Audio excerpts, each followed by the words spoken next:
Mayor লীগকে নগর ভবন থেকে প্রতি মাসে ৩৫০ কোটি টাকা বেতন দিতেন রাজশাহী সিটি কর্পোরেশনের মেয়র AHM খায়রুজ্জামান লিটন। নিজের মসনদ পোক্ত রাখতে বেছে বেছে আওয়ামী লীগের নেতাকর্মীদের মাস্টার রোলে নিয়োগ দিয়েছিলেন তিনি। এই বাহিনী লিটনের হুকুমে ছাত্র আন্দোলন দমাতে মাঠে মরিয়া ছিল। রাজশাহী থেকে জিয়াউল গনি সেলিমের প্রতিবেদন, ছবি তুলেছেন শরীফুল ইসলাম। মেয়র লিটনের হাত ধরে নিয়োগ পাওয়া কর্মকর্তা কর্মচারীরা নগর ভবন থেকে যথারীতি বেতন তুলেছেন প্রতি মাসে, তবে বসতেন না দপ্তরে। লিটনের প্রভাব খাটিয়ে টেন্ডারবাজি, চাঁদাবাজি, নিয়োগ ও বদলি বাণিজ্য এবং কিশোর গ্যাংয়ে পৃষ্ঠপোষকতা সহ নানা অপকর্মে নগরীতে ত্রাসের রাজত্ব কায়েম করেছিল এই মেয়র লীগ। আওয়ামী লীগের নেতাকর্মীদের নিয়োগ দিয়ে নগর ভবনকে দলীয় আড্ডাখানায় পরিণত করেছিলেন লিটন। উনি যাকে ওনার নিজস্ব বা দলীয় দৃষ্টিকোণ থেকে নিয়োগ দেন, তিনি যখন আবার নিয়োগ পাওয়ার পরে মনে করেন যে আমি তো অমুক নেতার লোক, তো উনি মানসিকভাবে যখন কাজ করতে না চান, মানে বিষয়টা হচ্ছে যে আপনি খুব এফিশিয়েন্ট, কিন্তু আপনি যদি নিজে কাজ করার জন্য যে ডেডিকেটেড না হন, তাহলে আপনার এফিসিয়েন্সি দিয়ে কোনো কাজে লাগে না। সর্বশেষ ফ্যাসিস্ট হাসিনা সরকার পতনে ছাত্র আন্দোলন দমাতে মেয়র লীগকে মাঠে নামিয়েছিলেন লিটন। এই ক্যাডাররা অস্ত্র উঁচিয়ে নগর জুড়ে ত্রাস সৃষ্টি করে, নির্বিচারে হামলা চালায় নিরীহ শিক্ষার্থীদের ওপর।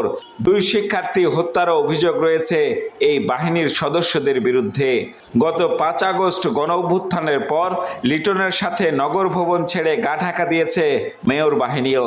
তবে এই বাহিনীর গডফাদার হিসেবে লিটনকে আইনের আওতায় আনার দাবি উঠেছে।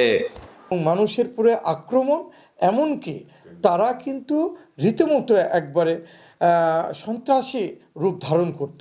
যে এই যে রাষ্ট্রের টাকা মনে করেন এদের পিছনে খরচ করে অপচয় করেছে, এর একটা দৃষ্টান্তমূলক শাস্তি রাজশাহীর জনগণ দেখতে চায়।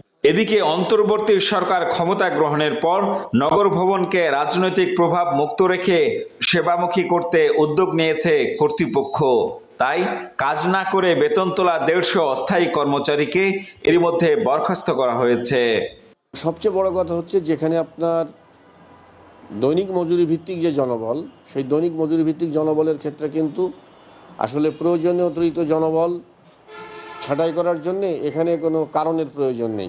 মেয়র লিটনের আমলে 350 স্থায়ী কর্মকর্তা কর্মচারীর বিপরীতে মাস্টার রোলে নিয়োগ পাওয়া কর্মকর্তা কর্মচারী ছিলেন প্রায় 3000। 2.25 কোটি টাকা বেতন লাগত স্থায়ী জনবলকে, আর অস্থায়ীদের পেছনে প্রতি মাসে সিটি কর্পোরেশনকে গুনতে হতো প্রায় 3.5 কোটি টাকা। জিয়াউল গনি সেলিম, এসএটিভি, রাজশাহী।